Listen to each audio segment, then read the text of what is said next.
कसला plan? Plan सांग. कसला प्लॅन ते मी तुम्हाला नंतर सांग.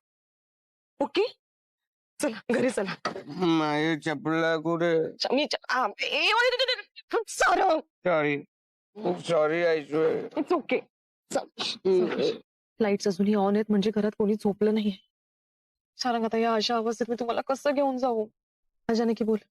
हॅलो ऐश्वर्या, कुठेस तू? तू आणि सारंग भाऊजी भेटलात का?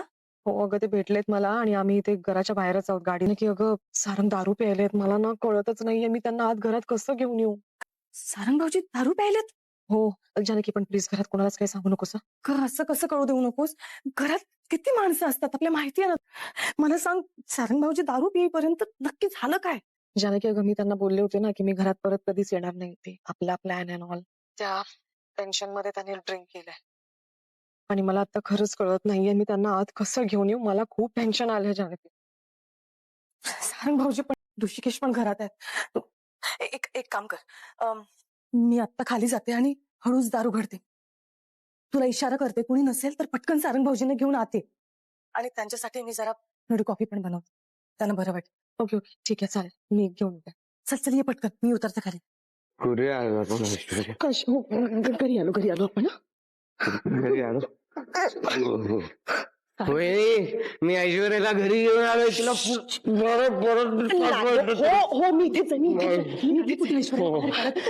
दारू पिऊन आलाय? तुम्ही दोघी शांत बसा प्लीज. तू जा सारंगच्या समोरून. जानकी नाही तर बडबड करत राहतील. मी ना बेडरूम मध्ये घेऊन जाते तुझा.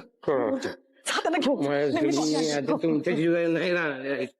सारंग भाऊजी पण ना, काय गरज होती हे सगळं करायची? उगाच जीवाला घोर लावून ठेवतात. जानकी, कॉफी झाली का ग? हे काय होतं, पाणी उकळतं थांब. काय ग, सारंग भाऊजी कसे आहेत?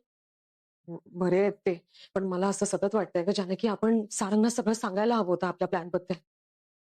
नाही म्हणजे त्यांनी हे सगळं इतकं मनावर घेतलं की लिटरली ड्रिंक अँड ऑल. म्हणजे मी त्यांच्यापासून ह्या सगळ्या गोष्टी लपवल्या, मी त्यांना सांगितलं नाही, याचं मला इतकं गिल्ट येतंय ना जानकी. मी हे बघ, मलाही वाईट वाटतंय, पण कुठल्याही परिस्थितीत आपल्याला हा प्लॅन सक्सेसफुल करायचा होता ना. आपलं ठरलं होतं ना कोणाला सांगायचं नाही. ते आहेच अगं.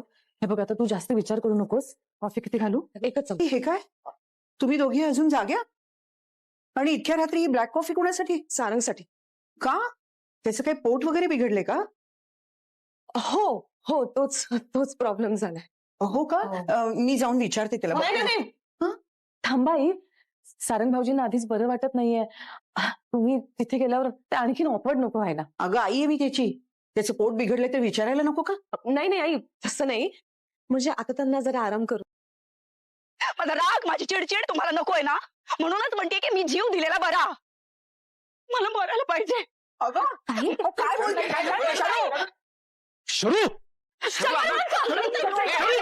शरू अशी अचानक घरी आली म्हणजे नक्की काहीतरी घडलेलं असेल. तिने आत्महत्येचा प्रयत्न केला म्हणजे नक्कीच काहीतरी डेंजर घडलं. शर्वरी वंशांनी मला सांगितलं विक्रांत भाऊजींनी शर्वरी वंशाच्या नावावर 1.5 कोटीचं लोन घेतलं होतं आणि ते लोन घेऊन ते फरार झाले.